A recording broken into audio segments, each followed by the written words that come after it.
Hey guys, welcome back to the channel. In today's video, I'm going to be providing a market analysis update for Hedera Hashgraph.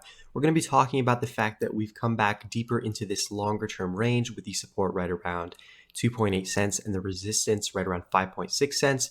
We'll talk about some weekly moving averages and HBAR's performance with respect to Bitcoin by looking at the HBAR Bitcoin ratio and really just discussing the implications of this chart, sort of breaking down from its own range and having this 20-day average really push it down over the last few days. So if you guys enjoy the content, make sure to leave a like and subscribe. Also, by the way, I will leave a link to my Twitter page in the description below. Feel free to go ahead and check that out as well. I'm fairly active over there with crypto content. So with Hedera Hashgraph, I do want to start off here on the weekly chart and just sort of recap where we are today and how we got here. So we've basically broken down from this previous zone of support right around 5.6 cents. That was the resistance that we held all the way back here in 2020. Several times you can see right here in February and March, we had two retests of this level, ultimately being unable to break out above this. And this was basically the strong resistance that held, forcing HBAR back down to the range lows. And then we had a retest right here later on in August, still acting as resistance, coming back down to retest the range lows once again. And then eventually we did get that breakout right here in January 2021. But do consider that from the point we entered into this range, HBAR spent approximately 48 weeks within this range of consolidation.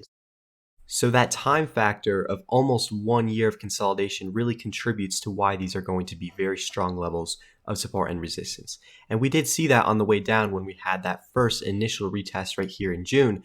We bounced off this region as support, and we saw from that point HBAR was able to rally all the way up around 50%.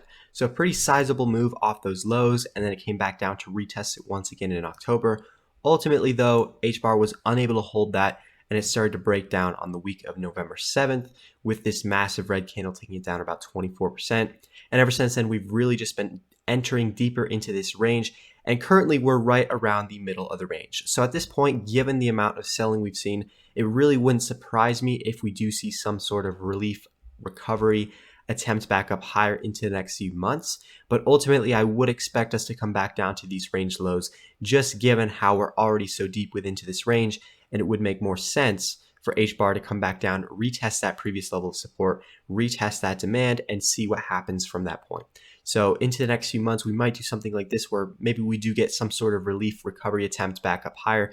But ultimately, I think that we're going to have some sort of rolling over period all the way back down to those range lows. Again, around 2.8 cents, just because we haven't retested that level yet. That was the support that held on both of these rejections back in 2020. You can see that was the support where buyers came in every step of the way.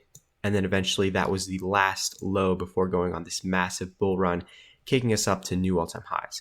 So I would expect that retest into the next few months, especially considering how we're seeing a lot of altcoins bleed their valuation with respect to Bitcoin, which leads me right into the HBAR Bitcoin ratio. And what's been happening here with HBAR with respect to Bitcoin is actually something that a lot of other altcoins are going through right now, where they're bleeding valuation with respect to Bitcoin. They're losing support levels, and they're seeing ultimately Bitcoin is outperforming the vast majority of altcoins as investors are really starting to go back into that risk curve. They're having a loss of risk appetite just because we're getting deeper and deeper into that bear market.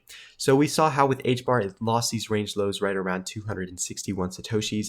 Those were the lows and the support that held all the way back here on the June move. This level also held at support right here in November when we retested that range low once again.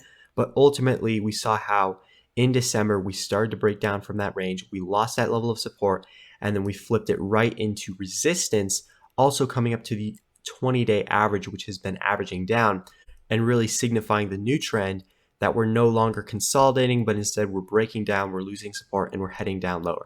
So when I zoom out here all of the way, you can see the next levels of support don't get much further down until we reach that 162 Satoshi level, being a key bounce point back here in November of 2020. And if I just zoom in here, you can see this was basically the last bear market rally that we had before ultimately entering this deeper capitulation. And we also flipped that right into resistance in December. So I would expect this to act as support if we do make it down to that level. And then the next being these lows from right around 116 Satoshis, being the lows from back here in January 2020, and a key point where we saw a deviation on the HBAR Bitcoin ratio.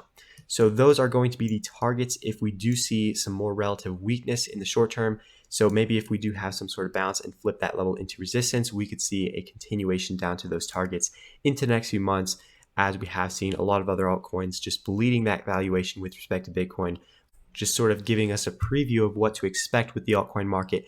And I think HBAR is going to catch up here very quickly, where it does see that big drop down to some of these lower levels and have that underperformance with respect to Bitcoin.